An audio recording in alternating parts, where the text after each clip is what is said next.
Hello बच्चों, let's see this question. The question says which is correct about the reaction between H2O2 and O3. Option A, it is a case of mutual reduction.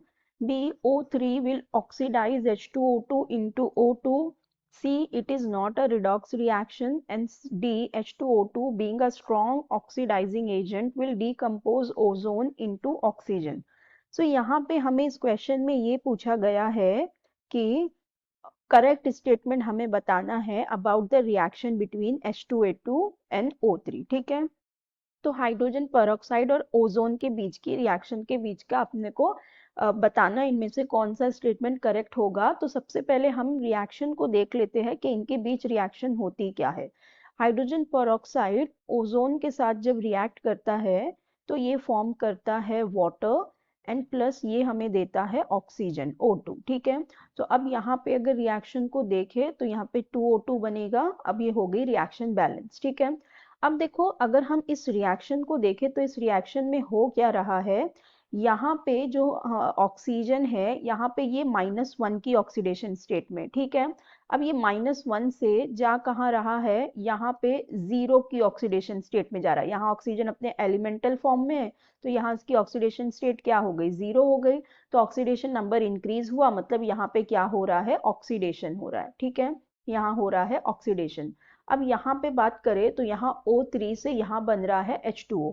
O3 में भी oxygen की क्या होगी, oxidation state 0 ही होगी, और H2O में oxygen की oxidation state होती है -2। तो ये 0 से -2 में जा रहा है, तो मतलब यहाँ पे क्या हो रहा है, रिडक्शन हो रहा है। ठीक है, तो अगर हम देखें तो as a whole this is a redox reaction. ठीक है, हम क्या कह सकते हैं कि ये रिएक्शन कैसी है, रिडॉक्स रिएक्शन है।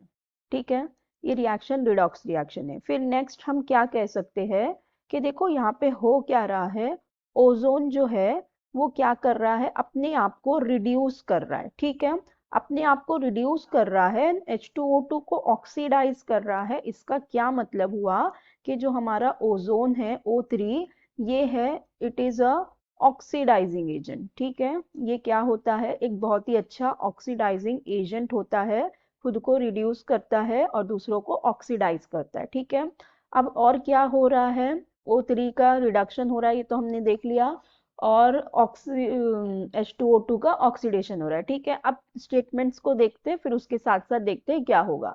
अब यहाँ दिया है it is a case of mutual reduction.